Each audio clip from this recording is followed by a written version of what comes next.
Elijah McCarter's knife cut through the rope like it was cutting through 5 years of silence. The Cherokee woman dropped to the dirt, gasping, clawing at her bruised throat.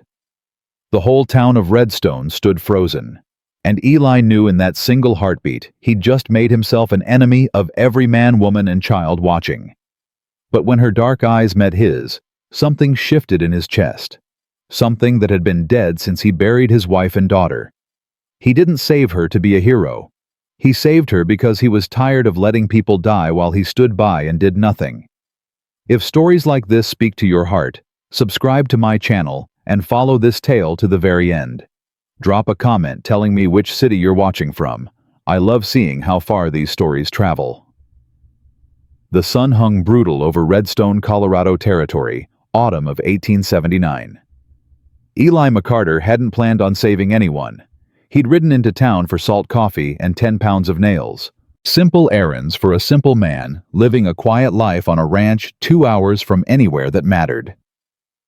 But fate had other plans. The crowd gathered near the old livery stable numbered close to 40. Men in dusty work clothes. Women clutching children close. Even the preacher stood watching, Bible pressed to his chest like a shield. And in the center of it all, a rope. A woman. A slow death. She was tall. Taller than most men Eli had known. Cherokee by the look of her braided hair and copper skin. Her bare feet dangled 3 inches off the ground, kicking weakly against nothing. The rope had been cinched tight around her throat, and her face had gone from brown to purple. But her eyes. Lord, her eyes. They weren't begging. They weren't crying. They were burning. Defiant. Like she was daring death itself to finish the job. Sheriff Thomas Harlan stood beneath her, arms crossed, watching the life drain out of her like it was Sunday entertainment. "Let this be a lesson," Harlan announced, voice carrying across the silent crowd. "We don't tolerate savages in Redstone. Not after what they did to my brother. Not after what they've done to decent folk all across this territory." A few men nodded. A woman shouted, "Let her swing!" Eli's horse shifted beneath him. His hands tightened on the reins. "Walk away," he told himself. "This ain't your fight. You've got enough ghosts already." The Cherokee woman's kicks grew weaker. Her fingers clawed uselessly at the rope. Eli thought about Sarah, his wife, the way she'd looked at him the morning he rode off to War Belly Round with their daughter. "Come home to us," she'd said. He hadn't. Not in time. Fever took them both while he was 500 miles away fighting someone else's battle. He'd spent 5 years punishing himself for that. 5 years of silence. 5 years of empty chairs and cold suppers and talking to no one but his horse. "Walk away, Eli." The woman's eyes found his across the crowd. She didn't beg, didn't plead. She just looked at him. Like she was asking one simple question. "Are you the kind of man who watches, or the kind who acts?" Eli's knife was in his hand before he'd made the conscious choice to draw it. He spurred his horse forward, pushing through the stunned crowd. Someone shouted. Someone grabbed at his coat. He shook them off. "McCarter!" Sheriff Harlan roared. "What in God's name do you think you're—" Eli's arm swept up. The blade caught firelight. One clean cut. The rope snapped. The Cherokee woman crashed to the ground like a felled tree. She landed hard on her side, gasping, choking, sucking air through her damaged throat. The crowd went silent. Then chaos. "He cut her down!" Someone screamed. "The hermit cut her down! Grab him! String them both up!" Sheriff Harlan drew his Colt face twisted with rage. "You just made the worst mistake of your miserable life, McCarter. That savage was sentenced to hang by the laws of this town." Eli dismounted slow. He stood between Harlan and the gasping woman's shoulders squared. "What law?" Eli's voice came out rusty. He hadn't spoken this many words in months. "You got a judge hiding somewhere I can't see a jury? Or did you just decide to murder a woman because she's got brown skin and you've got a badge?" Harlan's gun trembled. "My brother—" "Your brother was killed by Ute raiders 10 years ago, 300 miles north of here." Eli didn't blink. This woman's Cherokee. They ain't even the same tribe. But I reckon all Indians look alike when you're too drunk on hate to see straight." Murmurs rippled through the crowd, some angry, some uncertain. Doc Whitmore, the town physician, stepped forward hesitantly. "Tom, maybe we should—" "Shut up, Sam." Harlan's gun leveled at Eli's chest. "I'm giving you one chance, McCarter.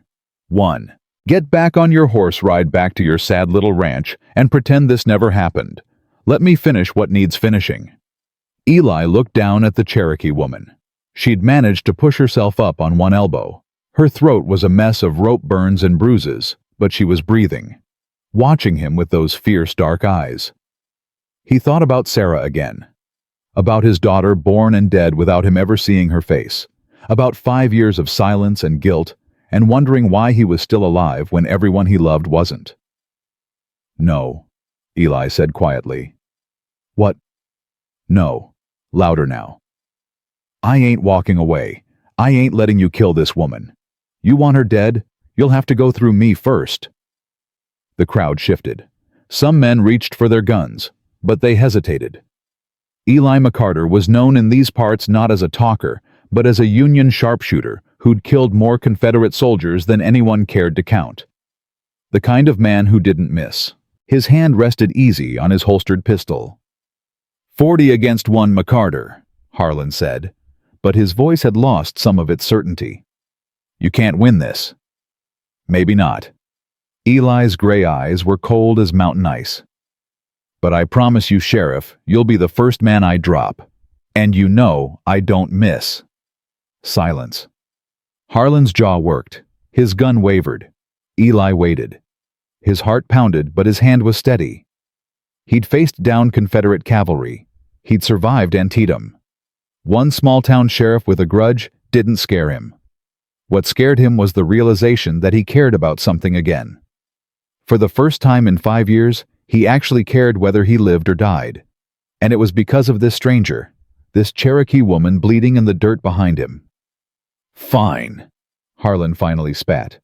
He lowered his gun, but his eyes promised murder. "Take her. Take your savage pet. But hear me, good McCarter, this ain't over. Not by a long shot. Tonight, tomorrow, next week, I'm coming for both of you. And when I do, there won't be no fancy knife tricks to save you."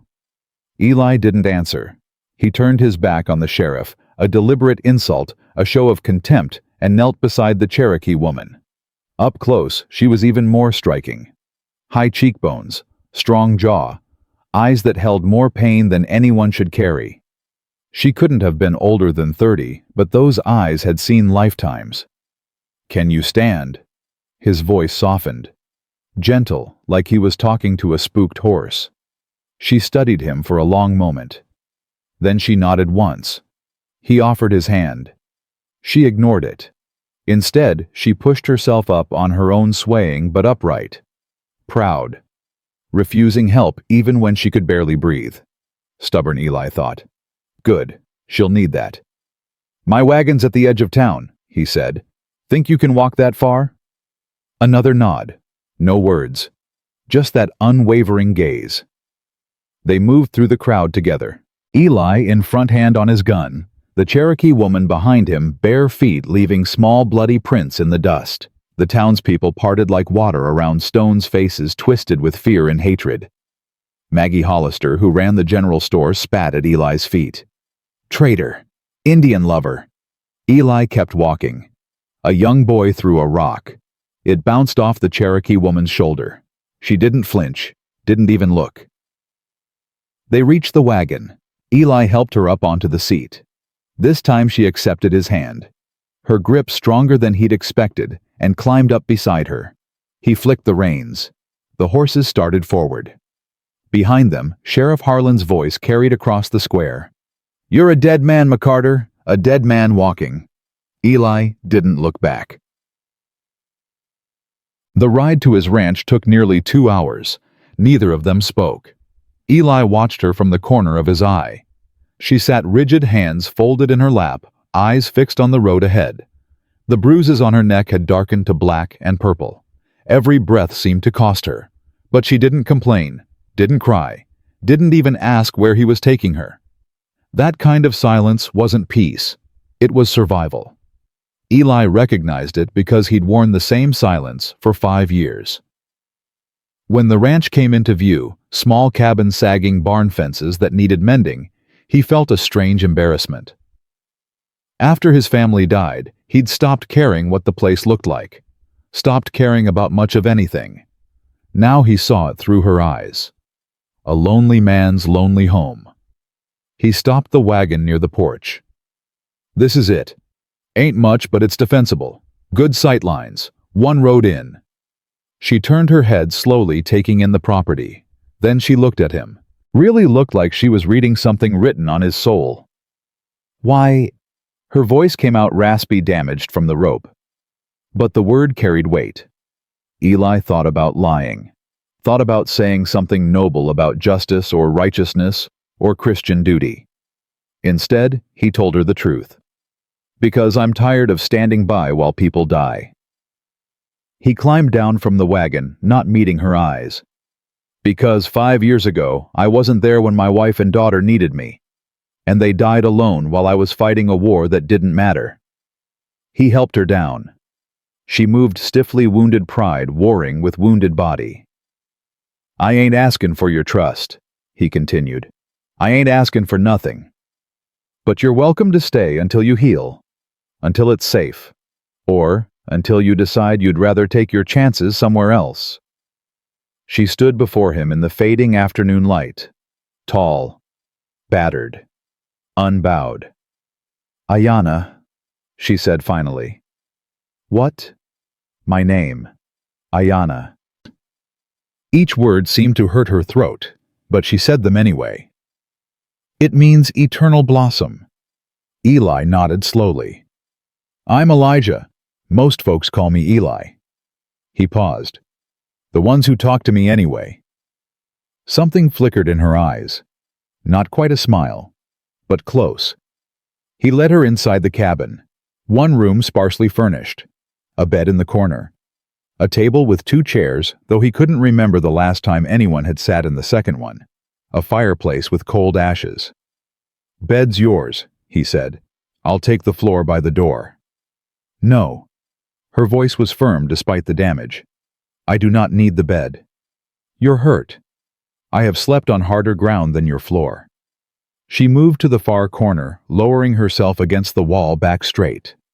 "This is your home. I will not take your bed."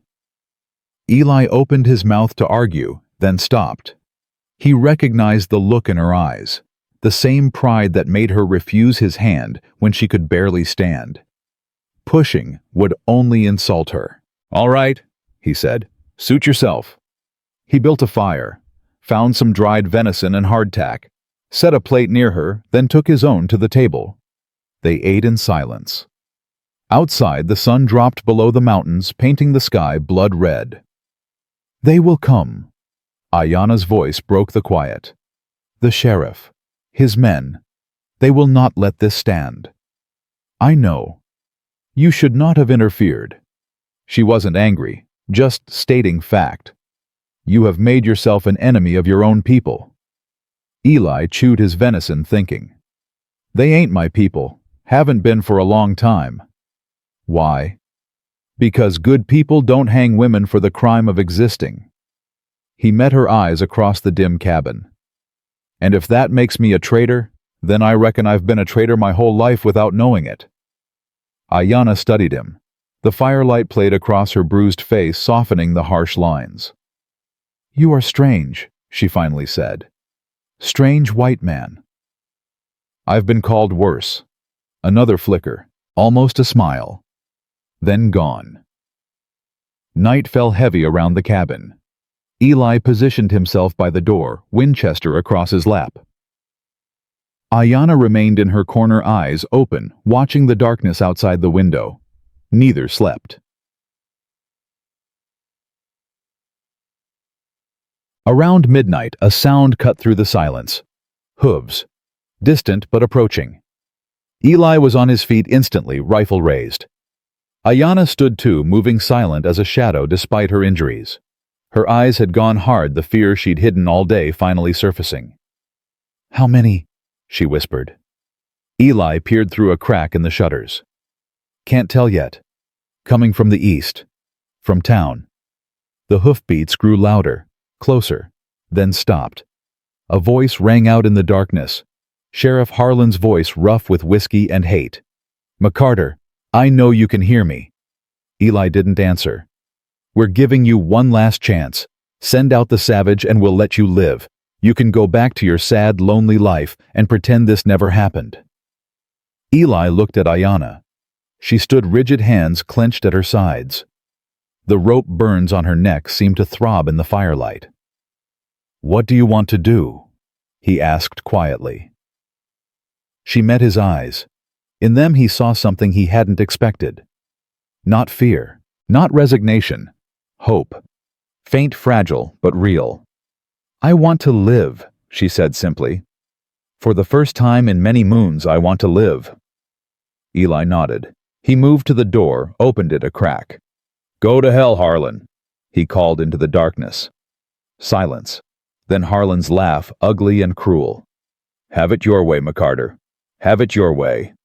The hoofbeats retreated, but both of them knew this was just the beginning. Eli closed the door, turned to find Aiyana watching him. Why did you do that? She asked. You could have given me to them, saved yourself. Eli thought about Sarah, about his daughter he'd never held, about 5 years of guilt and silence and wishing he'd died in the war instead of coming home to empty rooms. Because some things are worth fighting for, he said quietly. And I've spent too damn long forgetting that. Aiyana was silent for a long moment. Then she did something unexpected. She reached out and touched his arm. Just briefly. Just enough to say what words couldn't. Thank you. Eli nodded. He returned to his position by the door. Outside, the Colorado night stretched cold and dark. Tomorrow would bring trouble, that was certain. Sheriff Harlan wasn't the type to let this go. But for the first time in 5 years, Eli McCarter didn't feel alone, and that he realized might be worth dying for. Dawn came slow and gray, filtering through the cracks in the cabin walls like thin fingers of smoke. Eli hadn't slept.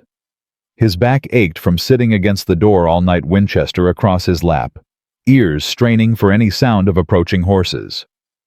But Harlan hadn't returned. Not yet. He looked across the room. Aiyana sat exactly where she'd been hours ago, back straight against the wall, eyes open, watching him. You didn't sleep either, he said. No. The bed's still there. Offer still stands. I do not sleep in strange places. Her voice was still raspy, damaged. Not until I know if I will wake up. Eli nodded slowly. He understood that kind of caution. 5 years alone had taught him the same lesson. He stood, joints popping, and moved to the cold fireplace. I need to check the fence line. Storm knocked some posts loose last week. Cattle could break through. Aiyana rose smoothly despite her injuries. I will help. You're hurt. You should rest. I do not rest while others work. Her chin lifted. I am not weak. Eli studied her for a moment. The bruises on her neck had turned darker overnight, an ugly collar of purple and black. But her eyes were clear, determined. Never said you were weak, he replied quietly. All right, come on then. They walked out into the pale morning light. Frost clung to the grass, crunching under their boots. Eli had found an old pair of Sarah's shoes in a trunk. They were too small for Aiyana's feet, but better than nothing. He didn't tell her whose shoes they were. Some things were better left unspoken. The fence line ran along the eastern edge of his property, nearly a quarter-mile of posts and wire. 3 posts had snapped in the wind, leaving gaps wide enough for cattle to wander through. Eli grabbed a shovel and started digging out the broken post. The frozen ground fought back hard as stone. Without a word, Aiyana moved to the pile of replacement posts stacked near the barn. She lifted one, a full-length log that Eli usually struggled to carry, and brought it over like it weighed nothing. He stopped digging, stared. You gonna gawk all morning? She said. Or you gonna dig?" A surprised laugh escaped him. Rough, unused. He couldn't remember the last time he'd laughed. "Yes, ma'am," he said, and went back to digging. They worked through the morning without talking. He dug, she lifted, he hammered, she held the posts steady. Their rhythm found itself naturally, two people moving around each other like they'd done this 100 times before. Around midday, Eli pulled out his canteen, took a long drink, then offered it to her. Aiyana hesitated, just for a moment. Then she took it, drank, and passed it back. Their fingers brushed. Neither acknowledged it. "You work hard," she said finally, "for a man who lives alone." "Ranch don't care if I'm alone or not. Work still needs doing." "But why?" She gestured at the empty land around them. "No wife, no children, no one to leave this to. Why do you work so hard for nothing?" The question hit harder than she probably intended. Eli drove the hammer into a nail buying time. "Used to have a wife," he said quietly. "Sarah, and a daughter. Never even got to meet her. They died while I was away fighting in the war." Aiyana was silent. "After that," he shrugged. "Didn't seem much point in anything. Came out here thinking I'd just disappear, work myself to death maybe, let the land swallow me up." "But you are still here?" "Yeah." He looked at her. "Guess I'm too stubborn to die." Something shifted in her expression. Recognition. Understanding. "My mother died on the long walk," she said. Trail of tears. "I was 7 summers old. She carried me until she could not carry herself anymore." Eli stopped hammering. "My father raised me after, taught me to hunt, to fight, to survive." Her jaw tightened. "When he died 3 winters ago, the tribal council decided I needed a husband, someone to control me.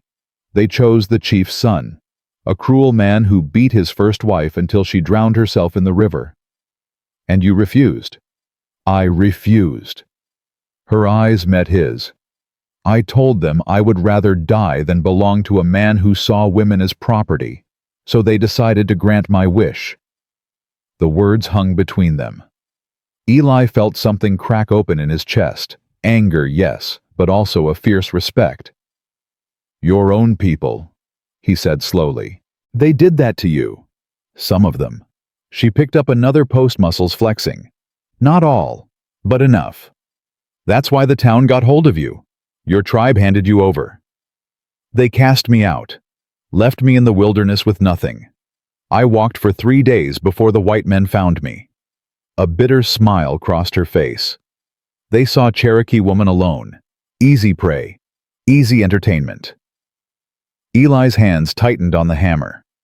The thought of what she'd endured, rejected by her own people, hunted by strangers, strung up for a crowd's amusement, made his blood run hot. "I'm sorry," he said. It felt inadequate, pathetic even. "Do not be sorry." She set the post into the hole. "Be angry. Anger is useful. Sorry is not."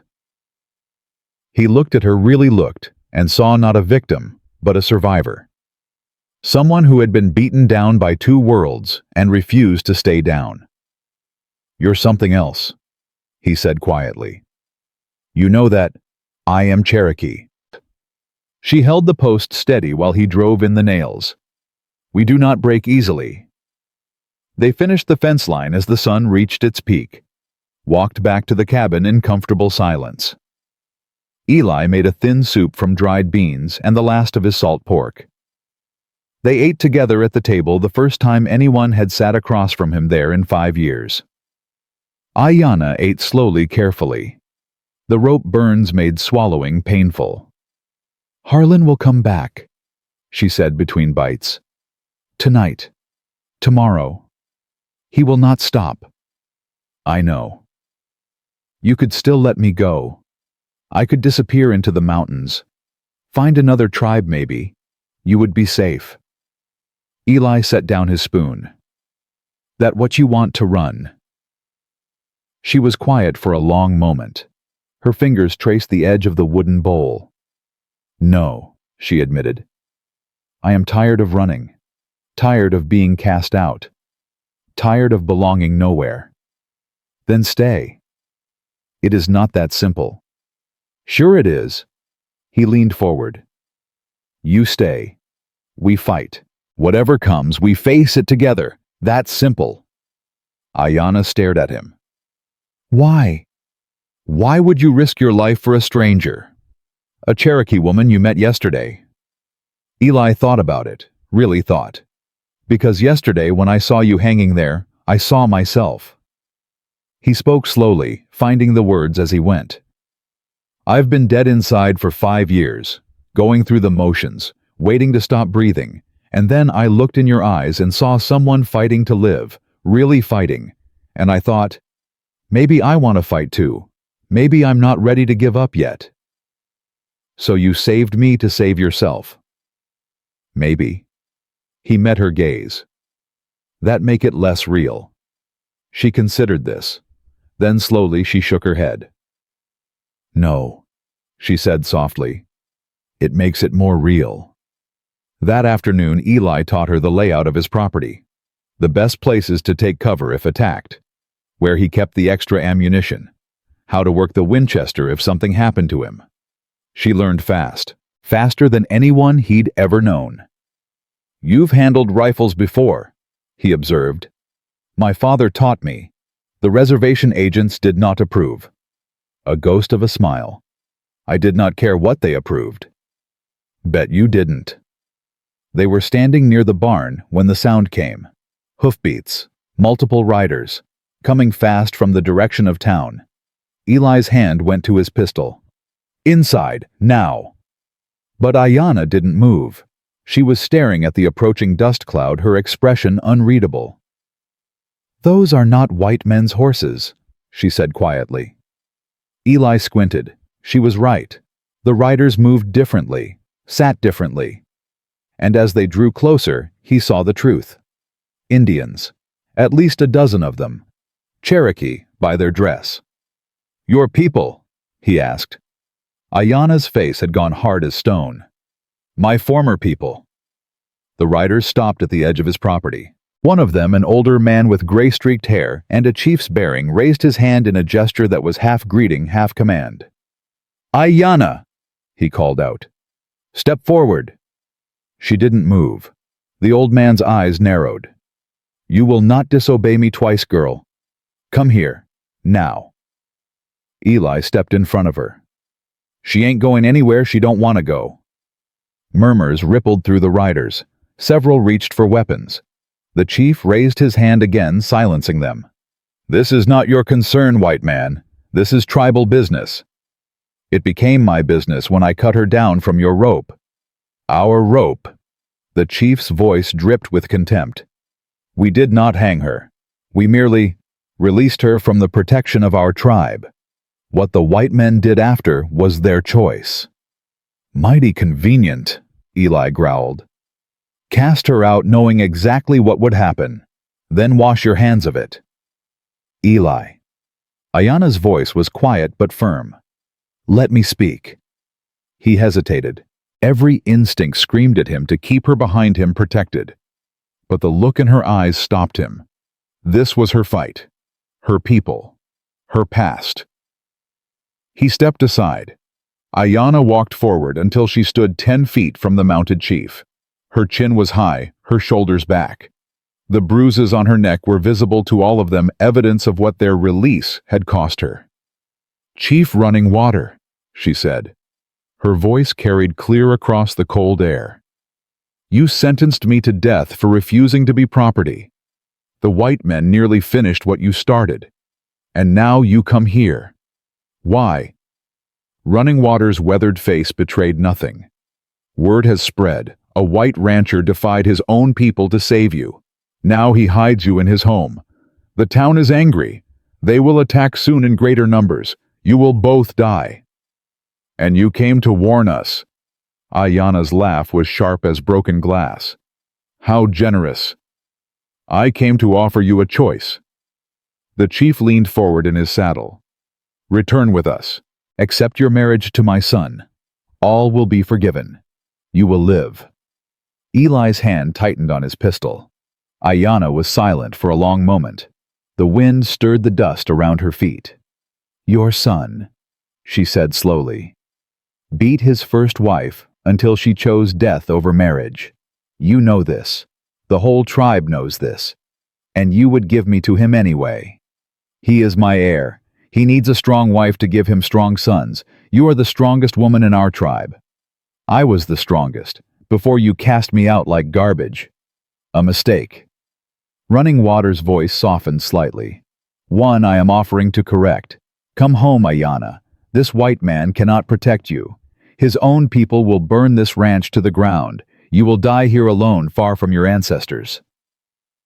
Eli watched Aiyana's face, saw the conflict there, the longing for belonging, the fear of what acceptance would cost. "No," she said finally. Running Water's expression hardened. "Think carefully, girl. This is your last chance." "I have thought." Her voice grew stronger. "I thought while your son's rope crushed my throat. I thought while white men cheered for my death. I thought while this stranger, this white man you despise, risked everything to save someone he had never met."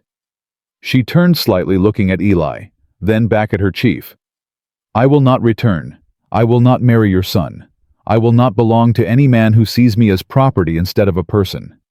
"Then you choose death." "No." Her chin lifted higher. "I choose freedom. For the first time in my life, I choose freedom." The Cherokee riders shifted uneasily. Some looked at Running Water, others at Aiyana. The tension crackled like lightning before a storm. Running Water stared at her for a long moment. His face was impossible to read. "So be it," he said finally. "You are no longer Cherokee. You have no tribe, no ancestors, no people. You are nothing." "I am not nothing." Aiyana's voice didn't waver. "I am Aiyana, and I am more than what you tried to make me." The chief held her gaze. Something flickered in his eyes, regret maybe, or grudging respect. Then it was gone. He turned his horse. The other riders followed. "When the white men come," Running Water called over his shoulder, "we will not help you. Remember that." The Cherokee riders disappeared into the dust. Eli moved to stand beside Aiyana. She was trembling slightly, the first sign of weakness she'd shown. "You all right?" he asked quietly. She was silent for a moment. Then she let out a long, shaky breath. "I just told my chief, my people, that I would rather die than return to them." Her voice cracked. "I have no one now, no tribe, no family, nothing." Eli hesitated. Then slowly he reached out and took her hand. "You got me," he said. "That ain't nothing." She looked at him. Her eyes were wet, but she didn't cry. Cherokee women didn't cry, he was learning. "Why do you keep helping me?" she whispered. "You do not even know me." "I know enough." He squeezed her hand gently. "I know you're brave. I know you're strong. I know you'd rather die than be owned. That's more than I know about most people. That is not much to build on." "Maybe not." He shrugged. "But it's a start." They stood there in the fading afternoon light, two broken people holding on to each other at the edge of the world. Aiyana's fingers tightened around his. She didn't let go. "If we survive this," she said quietly, "I will tell you my mother's name. Her real name. The one she whispered to me before she died." Eli nodded. "And I'll tell you about Sarah. What she looked like when she laughed." "Is that a promise?" "It's a promise." They walked back to the cabin together. The sun was setting, painting the sky red and gold. Somewhere in the distance, a wolf howled. Eli knew Harlan would come. Tonight, probably. With more men and more guns and more hate. But for the first time in 5 years, he wasn't facing the darkness alone. And somehow, that made all the difference. Inside the cabin, Eli began loading every weapon he had. 2 Winchesters, 3 pistols. a shotgun he hadn't touched in years. Aiyana watched him work. "You are preparing for war." "I'm preparing for Harlan." He checked the action on the shotgun. Smooth, still good. "He'll wait until full dark, bring every drunk and hothead in town, try to burn us out." "How many men does he have?" "Hard to say, 20 maybe, 30 if he's persuasive." "Against 2 of us." "Against 2 of us." Eli looked up at her. Scared. Aiyana picked up one of the Winchesters, checked the chamber with practiced ease. "I was scared when they put the rope around my neck. I was scared when I could not breathe. I was scared when I thought no one would come." She met his eyes. "I am not scared anymore." "What changed?" "Someone came." The words hit him harder than he expected. His throat tightened. "I almost didn't," he admitted. "Almost rode away. Almost told myself it wasn't my problem." "But you did not." "No." "Why?" Eli set down the shotgun, rubbed his face with both hands. The question kept coming back, and he kept struggling to answer it. "My wife," he said slowly. "Sarah. When I left for the war, she told me something. She said, 'Eli, promise me you'll always do what's right, even when it's hard, even when it costs you everything.' And I promised." He looked at Aiyana. "I broke that promise 100 times during the war. Did things I ain't proud of. Saw things I can't forget. And when I came home and found out she was dead, I figured the promise died with her. But it did not." "No." His voice was rough. "Turns out promises like that don't die. They just wait. Wait until you're standing in front of a crowd watching someone hang and you realize you got a choice. Keep breaking that promise, or finally keep it." Aiyana set down his rifle, crossed the room, stood directly in front of him.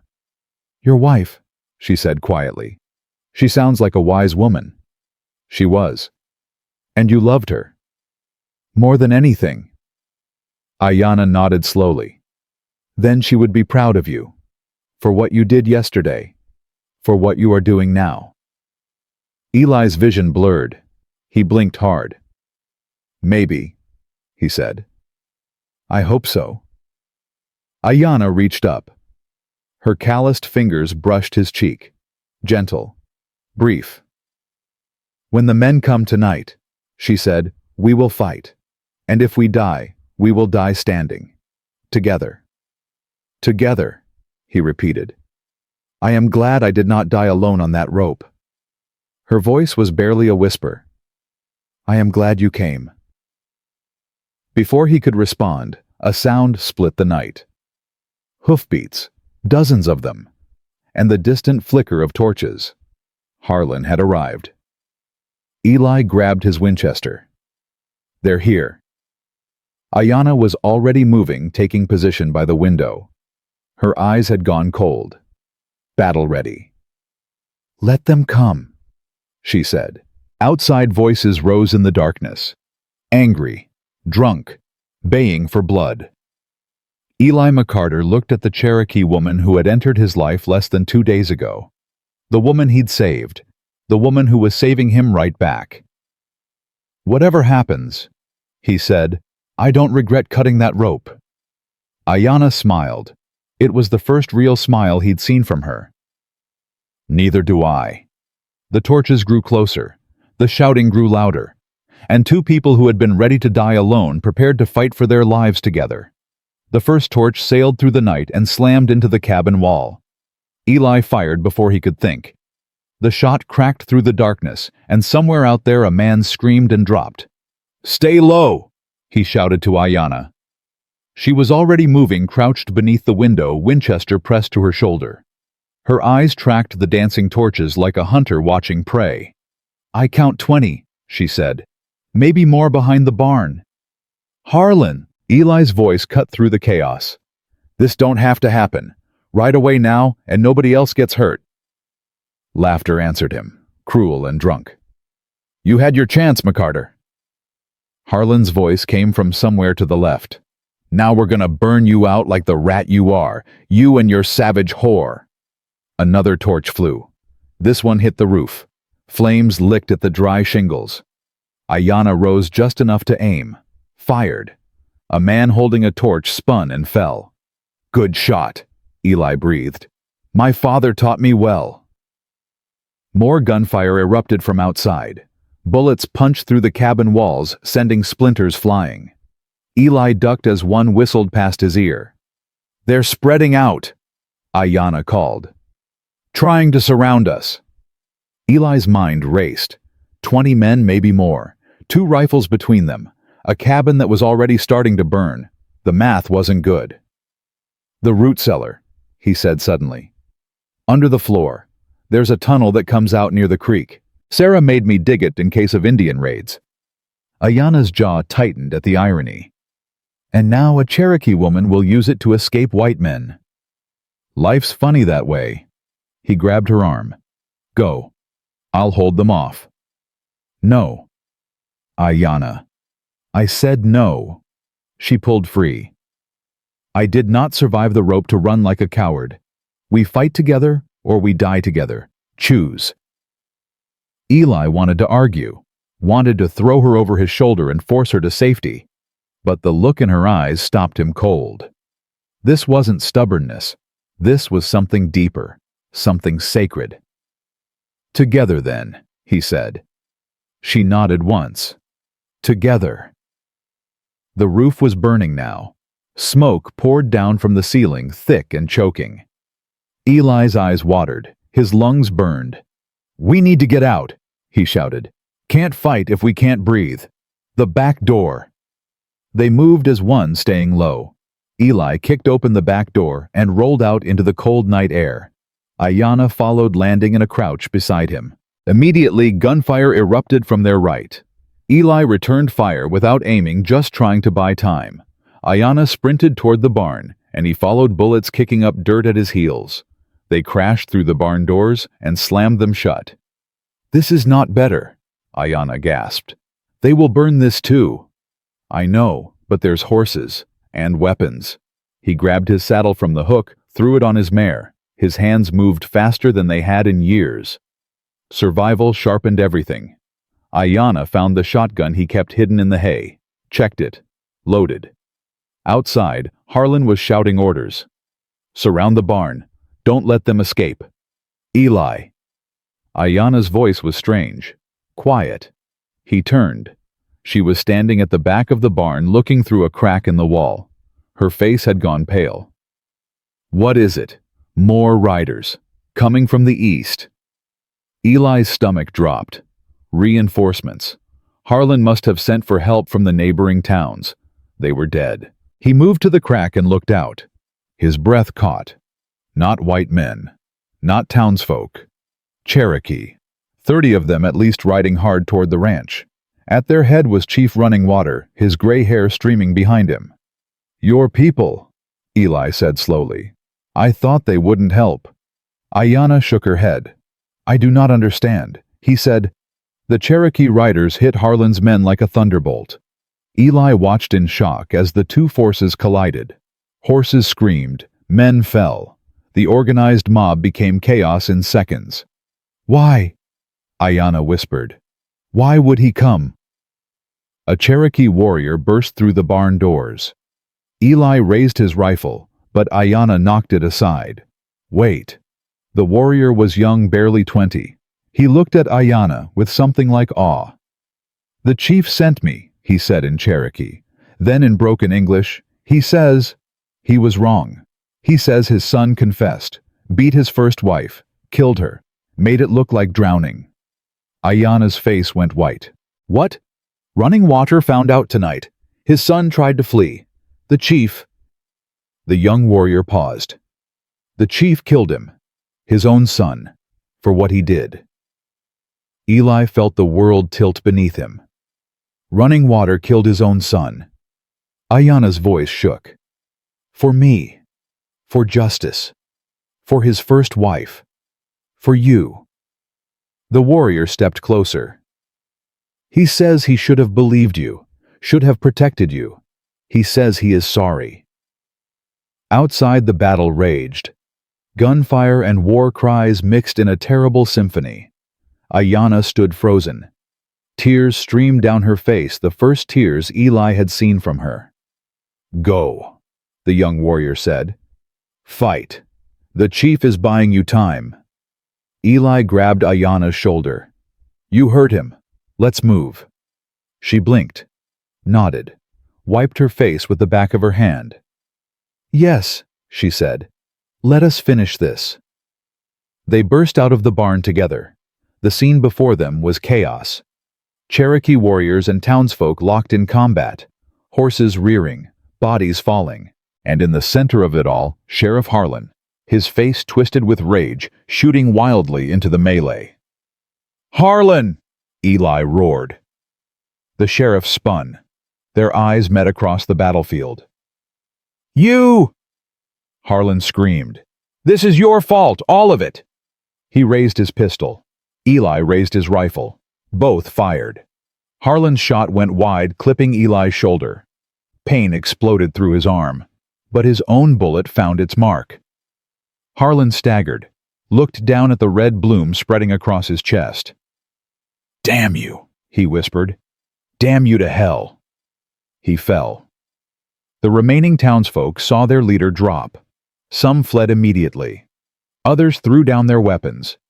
The Cherokee warriors rounded them up, disarming them with brutal efficiency. Eli dropped to one knee, clutching his bleeding shoulder. The world swam around him. "Eli!" Aiyana was beside him instantly. Her hands pressed against the wound. "You are shot." "Just a graze." He tried to stand. Failed. "Okay, maybe more than a graze." "Do not die." Her voice cracked. "Do you hear me? Do not die." "Wasn't planning on it." Chief Running Water rode up his horse, stamping nervously. He looked down at Eli, then at Aiyana. His weathered face was impossible to read. "You fought well," he said to Eli, "for a white man." "High praise," Eli grunted. Running Water dismounted. He stood before Aiyana, and for a moment neither spoke. "I was wrong," the chief said finally. His voice was heavy. "My son. I did not want to see what he was, what he did. I blamed you for speaking truth I did not want to hear." Aiyana's jaw trembled.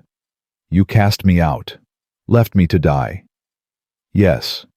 He didn't look away. "There is no excuse, no forgiveness I can ask for. But I can tell you this, my son is dead. By my hand. Justice has been served." "Justice?" Aiyana's voice rose. "You call that justice? Your son is dead, yes.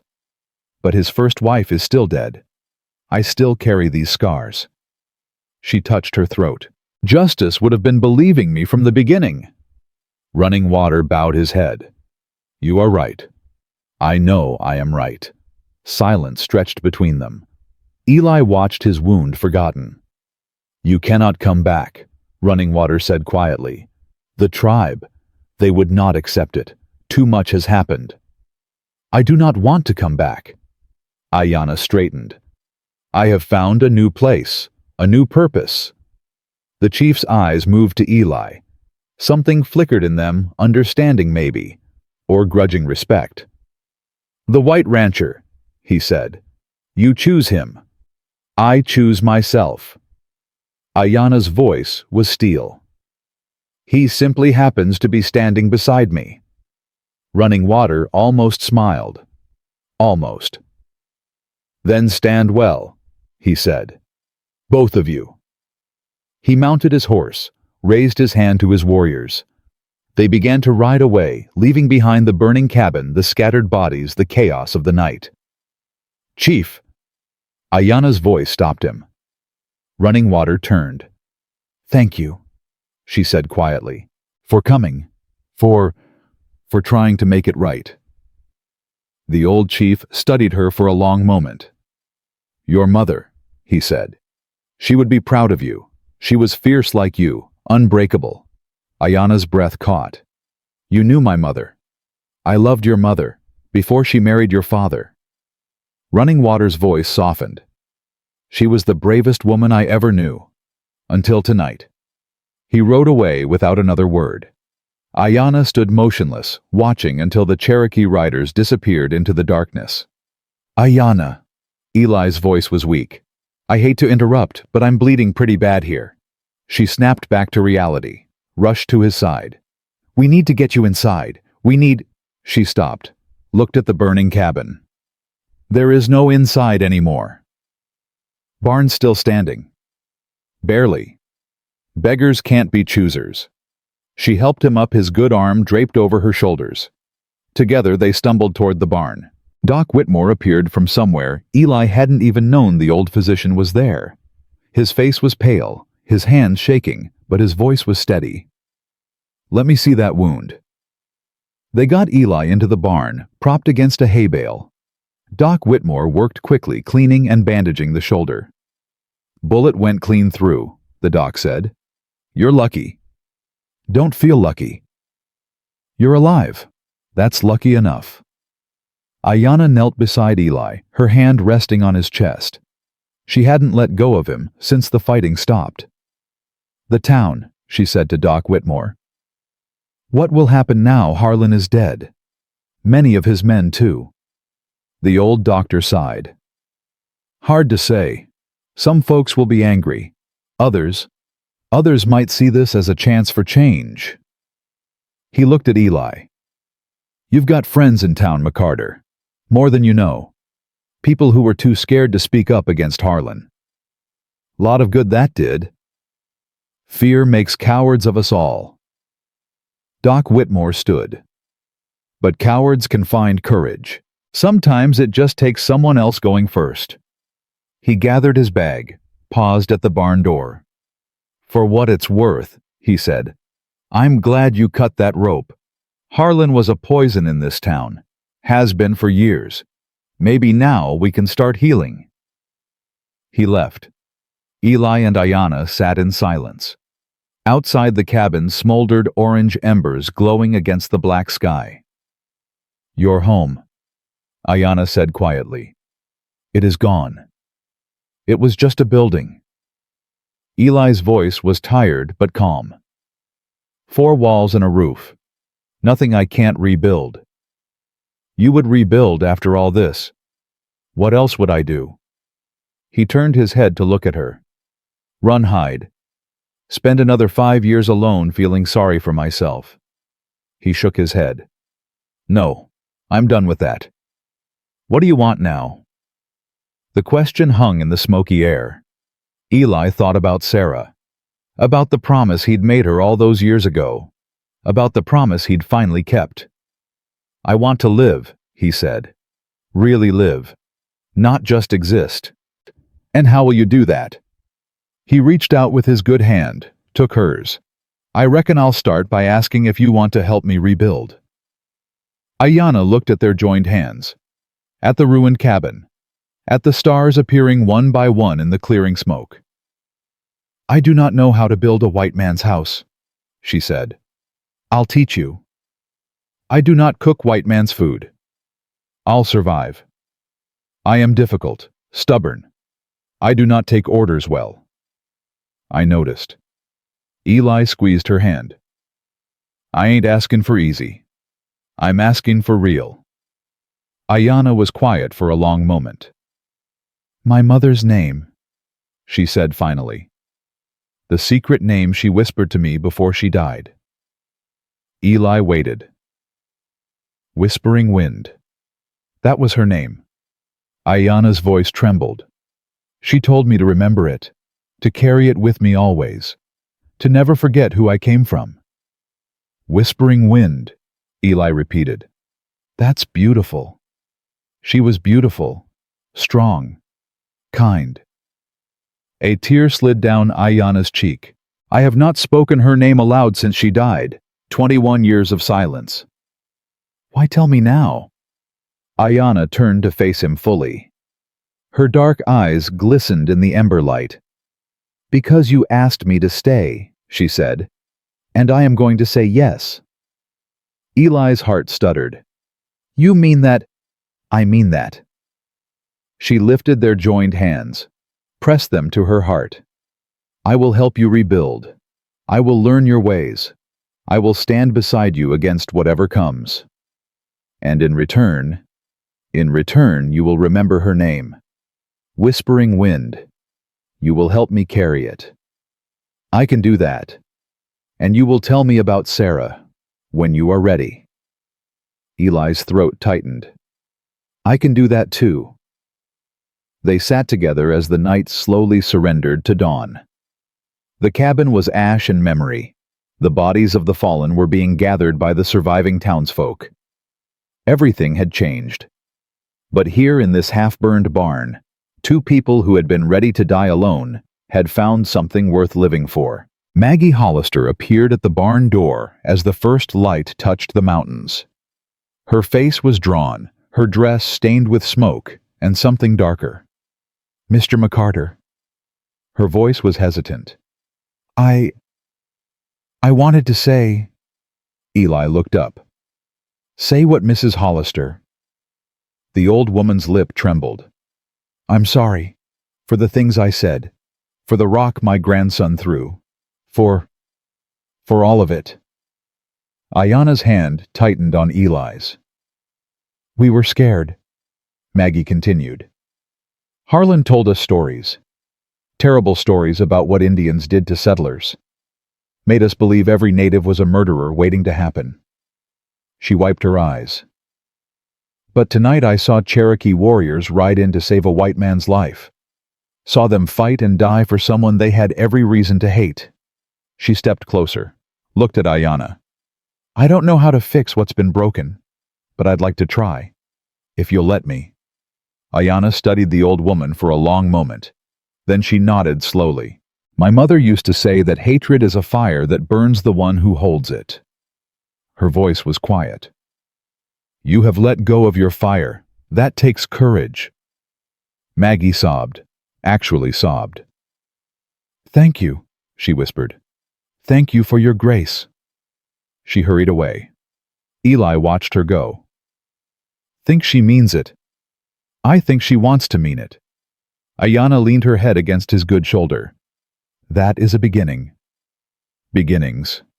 Eli smiled despite everything. Guess we're full of those tonight? Yes. Aiyana closed her eyes. We are. The sun rose over the mountains, painting the sky gold and pink. Somewhere in the distance, a meadowlark sang its morning song. Eli McCarter sat in his ruined barn, bleeding and exhausted, and more alive than he'd felt in 5 years. Beside him, Aiyana breathed slowly, finally letting herself rest. And though the road ahead was uncertain, though enemies might still lurk in the shadows, though wounds both physical and emotional would take time to heal, neither of them was alone anymore. That was worth every bullet, every burn, every scar. That was worth everything. 3 days after the battle, Eli woke to the sound of hammering. He sat up too fast. Pain shot through his wounded shoulder. He cursed under his breath and stumbled out of the barn where they'd been sleeping. Aiyana stood in the ruins of the cabin pulling charred boards from the wreckage.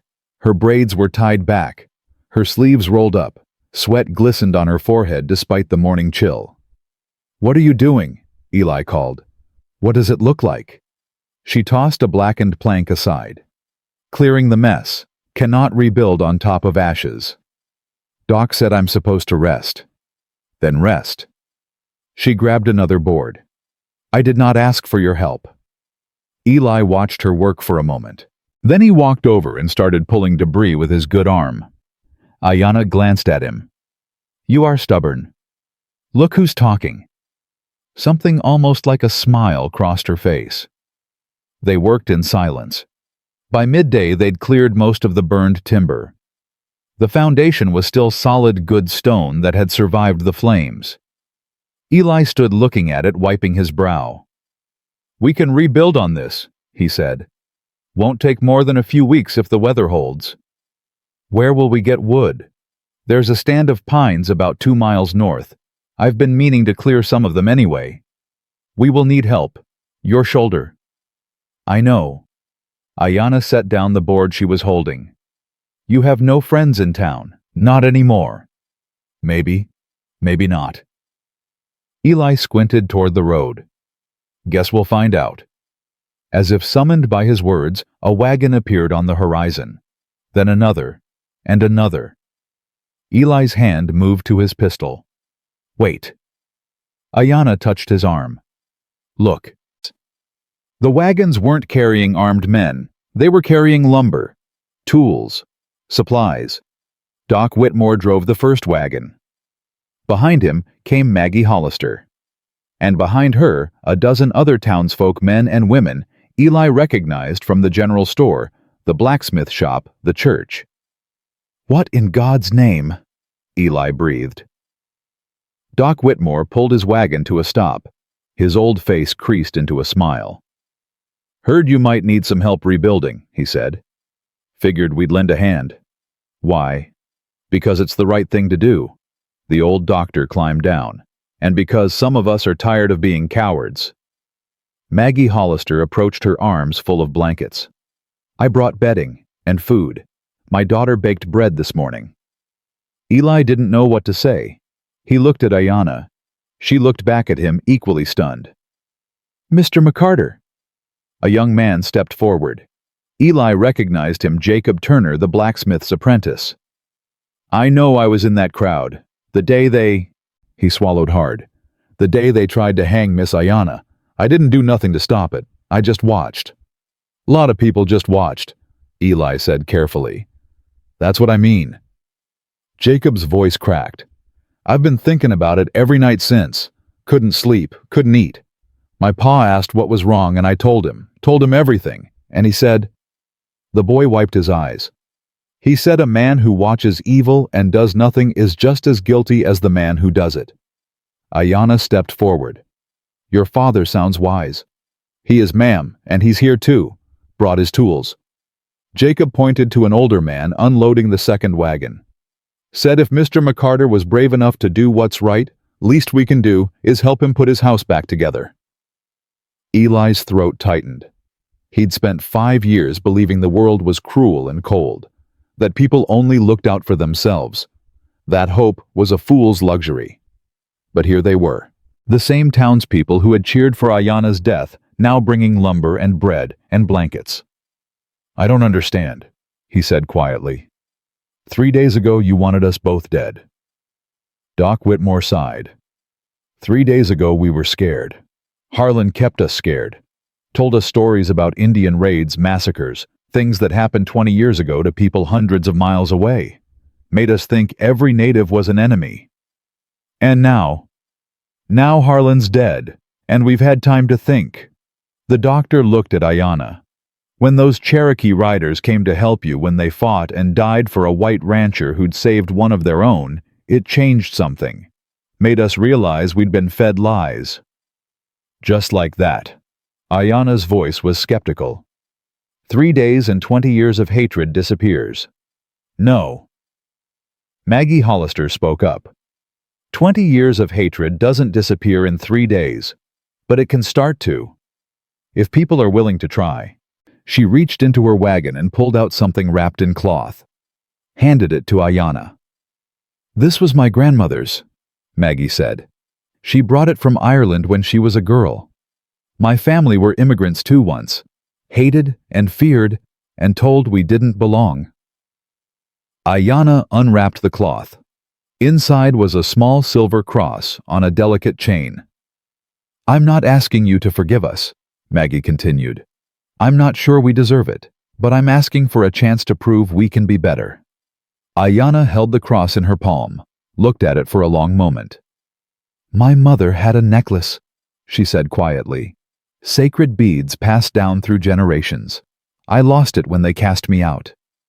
Then maybe this can be the start of something new? Aiyana looked up at the old woman, then slowly she nodded. I will accept your gift, she said. Not as forgiveness, but as possibility. Maggie's eyes filled with tears. That's more than we deserve. The work began. Men hauled lumber and raised walls. Women organized supplies and cooked meals. Children ran messages and fetched water. By sunset, the skeleton of a new cabin stood where the old one had burned. Eli sat on a barrel watching it all.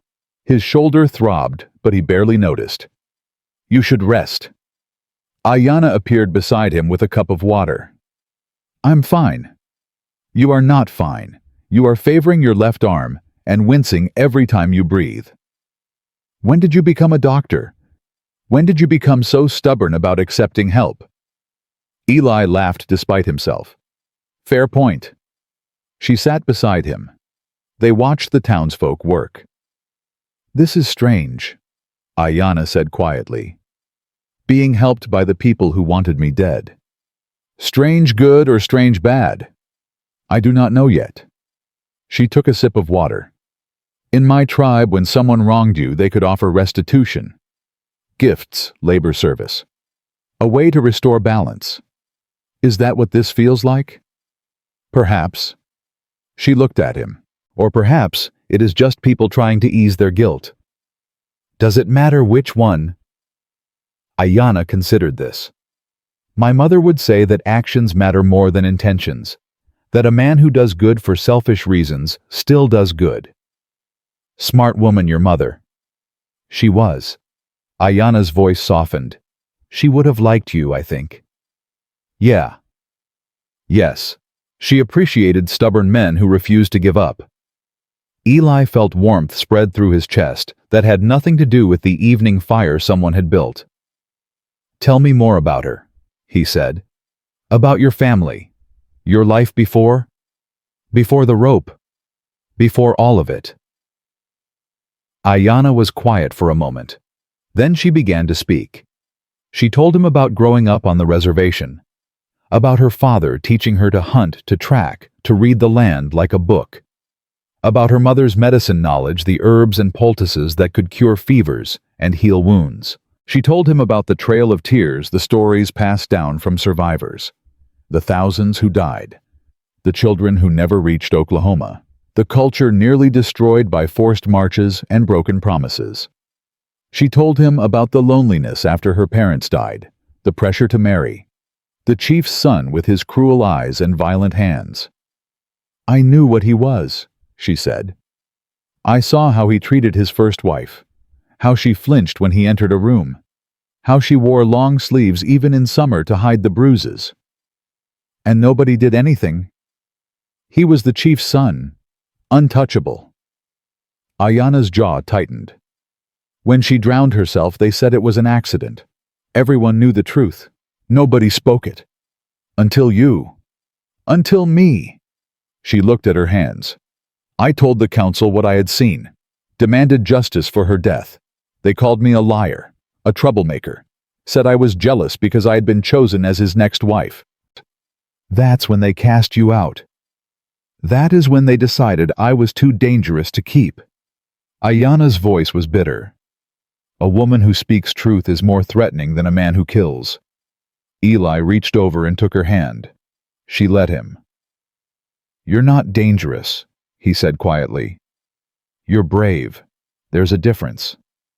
In my experience, the world does not see a difference." "Then the world's wrong." She looked at him. Really looked the way she had that first day when she was hanging from the rope. "You are a strange man, Elijah McCarter." "So I've been told. Most white men would have left me to die, would have believed the lies about my people, would have thought I deserved what happened. I ain't most white men. No." Her fingers tightened around his. "You are not." They sat together as darkness fell. Around them the sounds of construction faded as the townsfolk settled in for the night. Some had brought tents. Others slept in their wagons. All had chosen to stay and help. "Eli." Aiyana's voice was barely a whisper. "Yeah." "I am scared." He turned to look at her. In all the time he'd known her, which he realized with a start, was less than a week, he had never seen her admit fear. "Of what?" "Of this." She gestured at the half-built cabin, the sleeping townsfolk there joined hands. "Of hoping. Of believing things can be different." "Why does that scare you?" "Because I have hoped before. I hoped my mother would survive the walk. I hoped my father would live to see me marry. I hoped my tribe would believe me about the chief's son." Her voice cracked. "Every time I hoped, the world crushed it." Eli squeezed her hand. "I know that feeling. How do you keep going after losing everything?" He thought about it. About Sarah. About his daughter he'd never met. About 5 years of darkness and silence and wanting to die. "I don't know," he admitted. "For a long time I didn't. Just went through the motions. Woke up, worked, slept. Repeat. Wasn't really living." "What changed?" "You." Aiyana went still. "I saw you hanging there," Eli continued, "and something inside me woke up. Something I thought was dead, and I realized I was tired of just existing. Tired of being afraid to care about anything because it might get taken away." "So you cut the rope." "So I cut the rope." He met her eyes. "Best decision I ever made." "You do not know that. We have known each other less than a week. I could be terrible, difficult, impossible to live with." "You're definitely all of those things." Eli smiled. "I like it." Aiyana stared at him for a long moment. Then unexpectedly she laughed. It was a beautiful sound, rich and warm and full of life. The first real laugh he'd heard from her. "You are impossible," she said. "Takes one to know one." She shook her head, still laughing. Then she leaned over and rested her head against his good shoulder. "I am still scared," she said quietly. "Me too. But perhaps being scared together is better than being brave alone." Eli rested his cheek against her hair. "I think that might be the smartest thing either of us has said." They stayed that way, as the stars came out one by one, scattered across the Colorado sky like spilled diamonds. The next morning brought new challenges.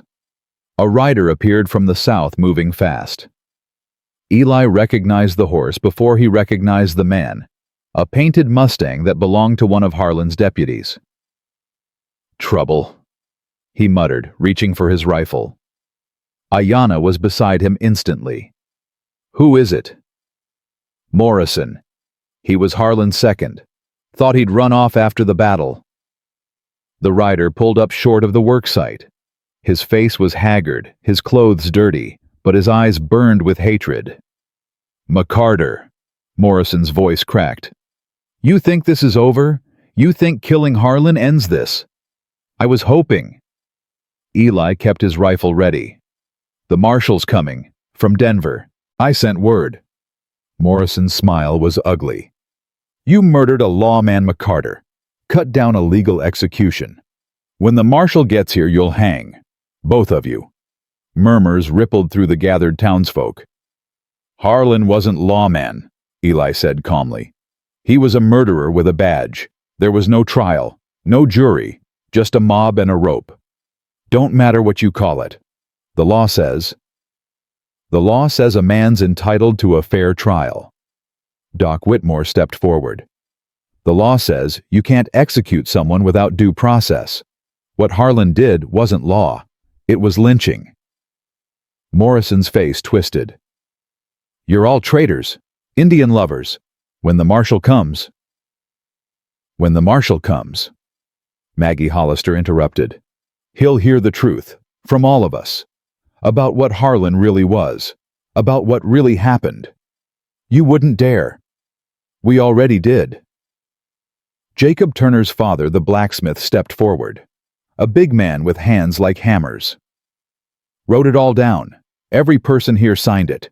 Harlan's corruption, his brutality, the way he used fear to control this town for years." Morrison went pale. "You're lying." "We're telling the truth." The blacksmith's voice was hard. "Something we should have done a long time ago." Morrison looked around at the faces of the people he'd once terrorized alongside Harlan. No fear in those faces now, only resolve. "This ain't over," he snarled.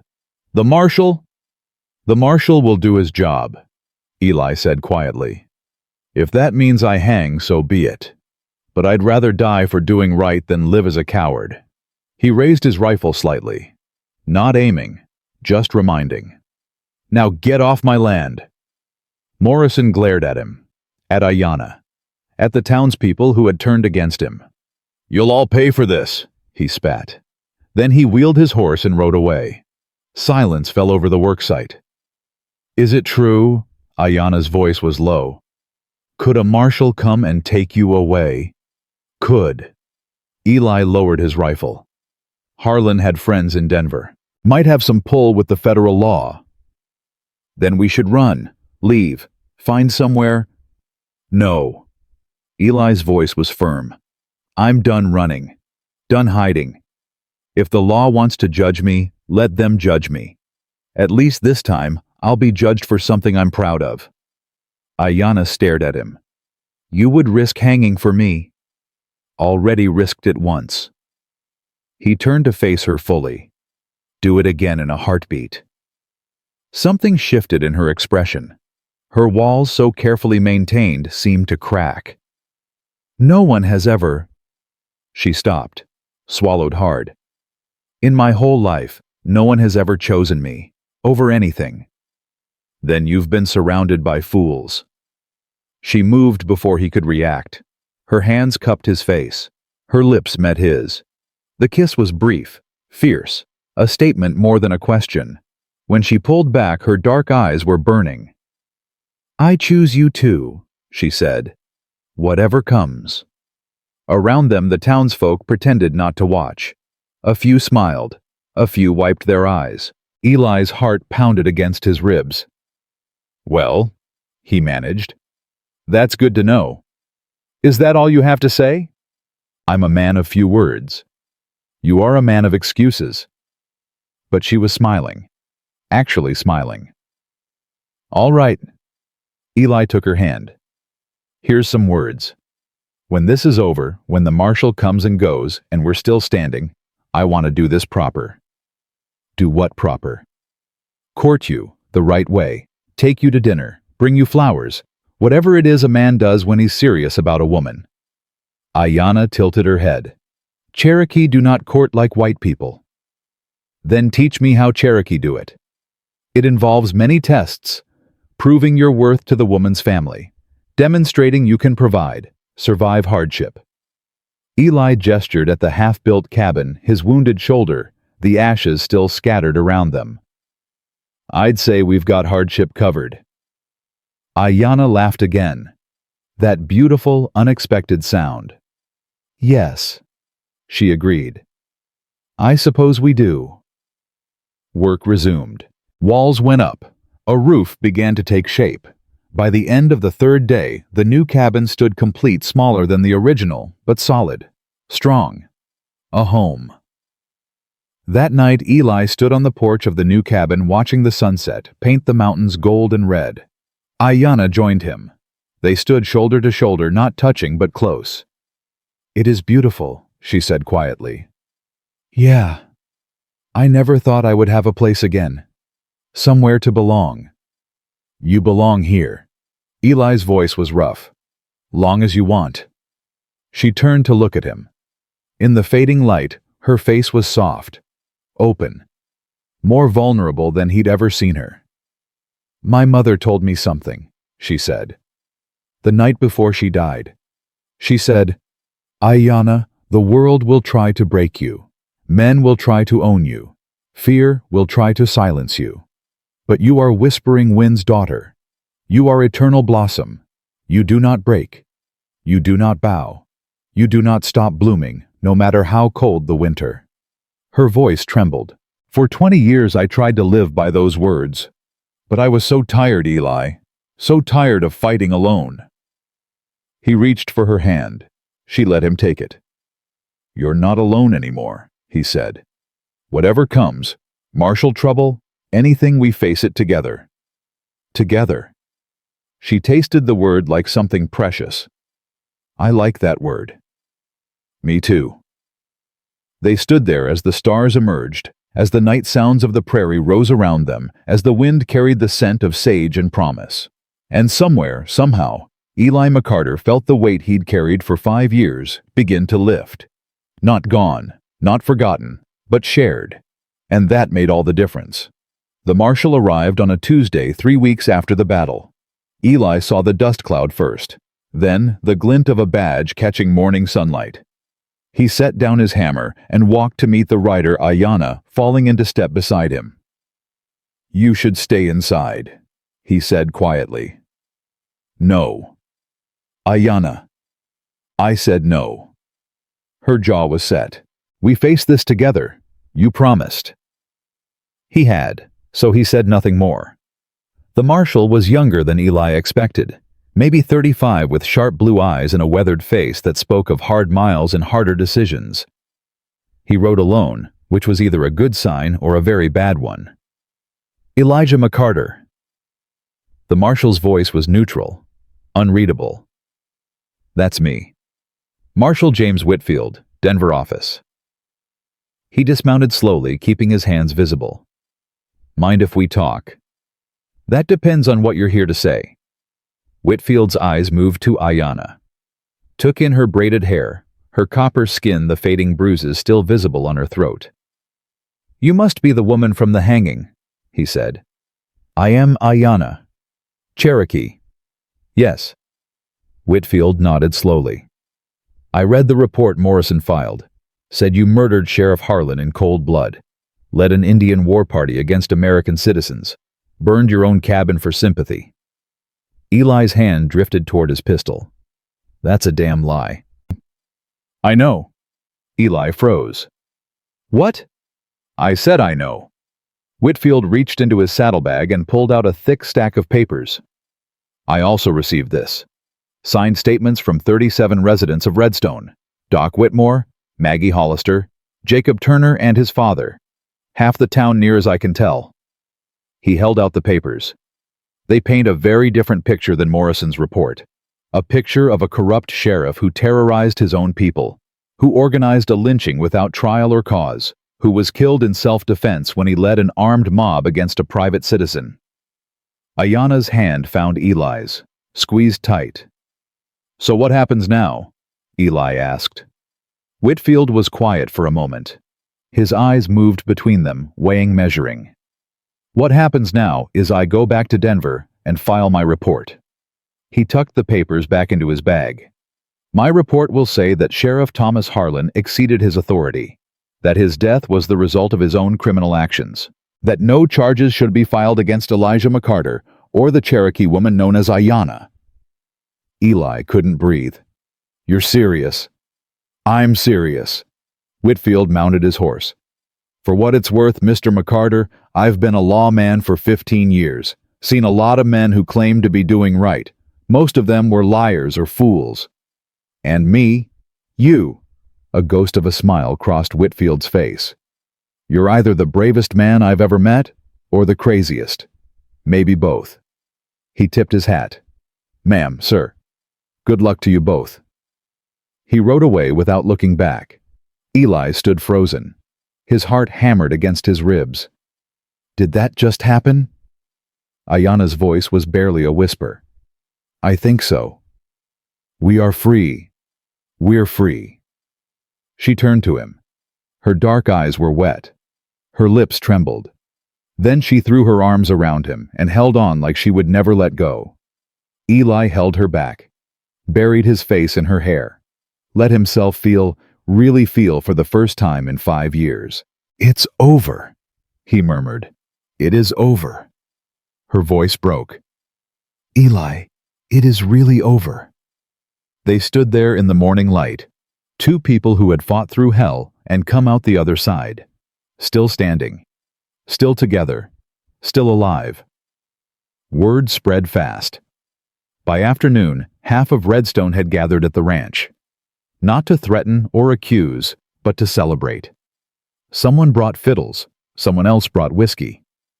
Before Eli knew it, there was music and laughter and more people on his property than he'd seen in 5 years combined. "This is strange," Aiyana said, watching from the porch. "Good strange or bad strange? I do not know yet." But she was almost smiling. "Ask me again in an hour." Doc Whitmore climbed the porch steps, a bottle of something amber in his hand. Thought you might want this, he said, offering it to Eli. Special occasion and all. Eli took the bottle, looked at it, set it down. Appreciate it, Doc, but I think I want to remember tonight clearly. Whitmore's eyebrows rose. The hermit of Redstone turning down whiskey, now I've seen everything. People change. They do indeed. The old doctor's eyes moved to Aiyana, some more than others. Aiyana stepped forward. Dr. Whitmore, I never thanked you properly, for treating Eli's wound, for standing with us. No thanks needed, miss. Just did what was right. That is rare. Her voice was soft. Doing what is right. Most people find excuses not to. Most people are scared. Whitmore shrugged. Fear makes cowards. But it can also make heroes. Depends on what you choose to do with it. And what did you choose? I chose to stop being scared. He smiled. Took me 60 years, but better late than never. He wandered off to join the festivities. Aiyana turned to Eli. I like him. He's a good man. Just took him a while to remember it. Perhaps that is true of many people here. Maybe. Eli watched the crowd, saw faces that had once screamed for Aiyana's death now laughing and dancing. People are complicated, capable of terrible things and beautiful things sometimes in the same breath. Is that wisdom or whiskey talking? Stone cold sober, remember. Aiyana laughed. That sound he was coming to love. Dance with me, she said suddenly. What? Dance. She grabbed his hand. The fiddles are playing. People are dancing. I want to dance. I don't know how. Neither do I. She pulled him toward the crowd. We will learn together. They danced. Badly at first, stepping on each other's feet, bumping into other couples. But then they found a rhythm. Not the rhythm of the fiddles exactly. Something else. Something that belonged only to them. Around them, the people of Redstone watched. Some smiled, some whispered. A few old-timers shook their heads at the sight of a white rancher dancing with a Cherokee woman. But nobody said a word against it. That night, after the last reveler had stumbled home and the fires had burned down to embers, Eli and Aiyana sat on the porch of their new cabin. Eli. Her voice was quiet, serious. Yeah. There is something I need to tell you. His stomach tightened. All right. She was quiet for a long moment. Then she reached into her pocket and pulled out something small, pressed it into his palm. It was a bead, turquoise blue, ancient. What is this? It belonged to my mother, the only thing I had left of her. Aiyana's voice shook. When they cast me out, I hid it in my mouth, kept it there through everything. The wilderness, the white men, the rope. Eli stared at the tiny bead. You never mentioned it. I was not ready. She looked at him. Among my people, when a woman gives a man something of her mother's, it means she is choosing him, not just for now, for always. The weight of her words settled over him. Aiyana. You do not have to say anything. I know this is fast. I know we have only known each other for weeks, but I also know what I feel. Her dark eyes burned into his. I choose you, Eli McCarter, not because I have no other choice, but because you are the choice I want to make. Eli looked at the bead, at the woman beside him, at the new cabin and the cleared land and the stars scattered across the endless sky. I don't have anything of my mother's, he said slowly. She died when I was young. Don't even remember her face. Aiyana's expression flickered. Uncertainty. But I have this. He reached into his pocket, pulled out a worn gold band. Sarah's wedding ring. I've carried it every day since she died. Couldn't let go of it. Couldn't let go of her. He held it up so it caught the starlight. I ain't asking you to be her. I ain't asking you to replace her. But I'm asking you to help me build something new. Something that honors the past, but doesn't stay trapped in it. Aiyana stared at the ring, her breath caught. Is that a proposal? It's whatever you want it to be." She was silent for so long that Eli's heart began to sink. Too fast. Too much. He'd pushed too hard. Yes. He blinked. What? Yes. Tears streamed down her face, but she was smiling. Actually smiling. Yes, I will help you build something new. Yes, I will honor your past. Yes, I will stand beside you for whatever comes. Eli's hands were shaking as he slipped the ring onto her finger. It fit. Somehow, impossibly, it fit perfectly. I love you. The words came out rough, unpracticed. He hadn't said them to anyone in 5 years. I know it's too soon.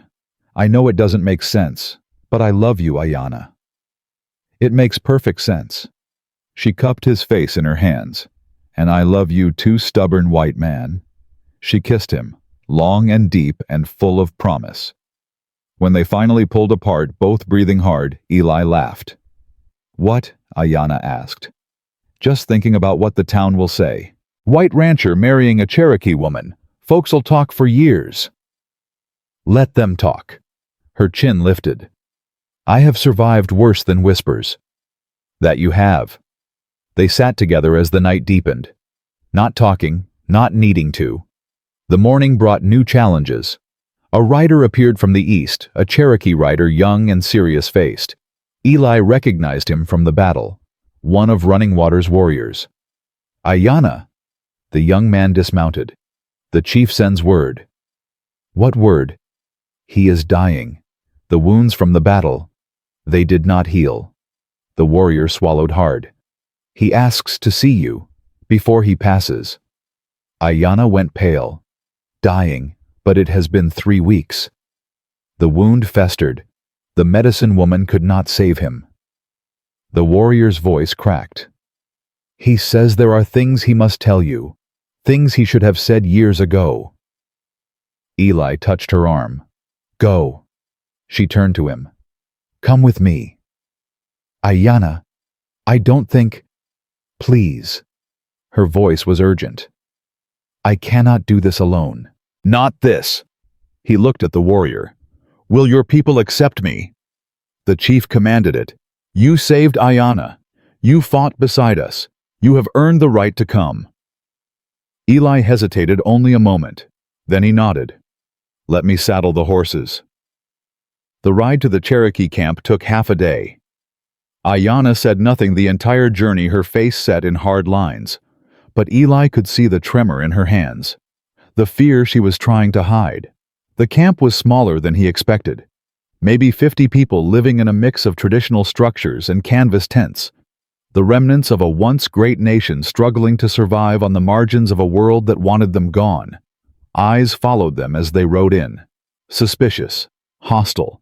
But no one moved to stop them. Chief Running Water lay in the largest tent surrounded by women who were clearly preparing for death. His face was gray, his breathing shallow, but his eyes sharpened when Aiyana entered. You came. His voice was barely a whisper. You summoned me. I asked. I did not summon. A ghost of a smile. You do not take summons. I remember. Aiyana knelt beside him. Despite everything, the casting out the rope, the betrayal, her eyes were wet. Why did you ask me here? Running Water's hand, thin and trembling, reached for hers. To tell you the truth I should have spoken years ago. What truth? The old chief's eyes moved to Eli standing by the tent entrance. Your man can stay. He should hear this too. Aiyana nodded. Running Water took a shaky breath. Your mother. Whispering Wind. I told you I loved her once. That was true. But I did not tell you everything. What did you not tell me? She loved me too. We were promised to each other as children. But when we came of age, I was chosen to lead. And the council said I must marry the daughter of another chief.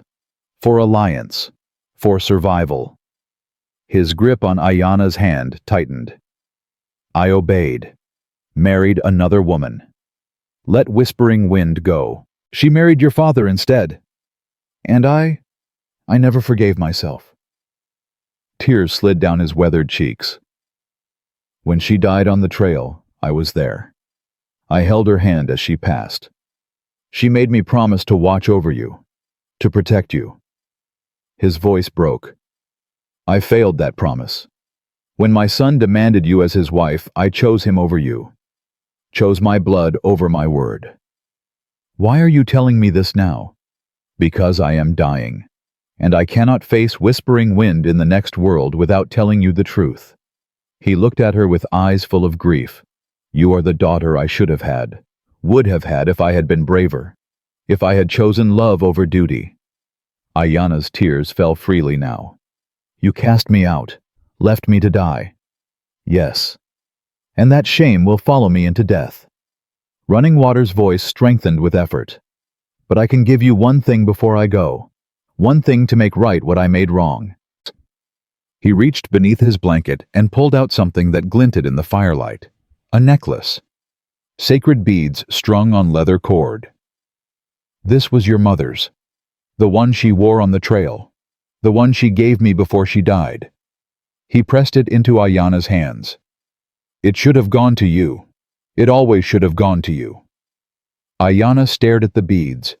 Her whole body shook. "Mother's necklace," she whispered. "I thought it was lost forever. I kept it, all these years, too much of a coward to give it to you, too ashamed to face what I had done." Running Water's hand fell back to his chest. "Now it is yours, as it always should have been." Aiyana clutched the necklace to her heart. Sobs racked her body. "I do not forgive you," she said through her tears. "I cannot. Not yet. I do not ask forgiveness, only that you remember your mother. Remember that she loved you. Remember that she was brave and strong and beautiful. Remember that you are her daughter." "I will remember." Running Water nodded weakly. His eyes moved to Eli. "White man." Eli stepped forward. "Chief, take care of her. She is the last piece of whispering wind left in this world." The old man's voice faded. "Promise me." "I promise." "Good." Running Water closed his eyes. "Good." His breathing slowed, stopped. The women around him began to keen. Aiyana stayed kneeling beside him for a long moment. Then she rose. Her mother's necklace clutched in one hand. "We should go," she said quietly. Eli followed her out of the tent. They didn't speak on the ride home. Aiyana held the necklace the entire way, her fingers tracing the beads over and over. When they finally reached the ranch, she dismounted and walked to the edge of the property, stood looking out at the mountains. Eli gave her space, made coffee, fed the horses, waited. Finally, as the sun began to set, she came inside. "He was not a good man," she said. Her voice was steady now, calm. "But he was not entirely evil either." "Most people aren't." "No." She sat down at the table, placed the necklace in front of her. "He loved my mother, failed her, tried to make amends at the end." "Does that change anything?" "I do not know." She looked up at him. "But I have her necklace now. After 20 years I have her necklace. That changes something." Eli sat down across from her. "What do you want to do?" Aiyana was quiet for a long moment. Then she reached out and took his hand. "I want to build a life, here with you. I want to honor my mother's memory by being brave the way she was brave. I want to raise children who know both Cherokee and white ways. I want to prove that two worlds can come together instead of destroying each other." Her dark eyes burned with conviction. "Can you help me do that?" Eli lifted her hand, kissed her knuckles. "I can try. That is all I ask." Spring came early that year. The snow melted. The grass turned green. Wildflowers erupted across the prairie in waves of yellow and purple and white. Eli and Aiyana were married on a Sunday in April in a ceremony that blended Cherokee tradition with Western custom. Doc Whitmore served as witness. Maggie Hollister provided the dress white cotton with Cherokee beadwork that Aiyana had added herself. The whole town came. Not everyone approved. Some still whispered behind their hands. But they came. And when Eli kissed his bride in front of them all, even the skeptics fell silent. That night alone in their cabin, Aiyana placed her mother's necklace on a hook above the fireplace. Beside it she hung the silver cross Maggie had given her. And on the mantel below, Eli set a small photograph in a silver frame.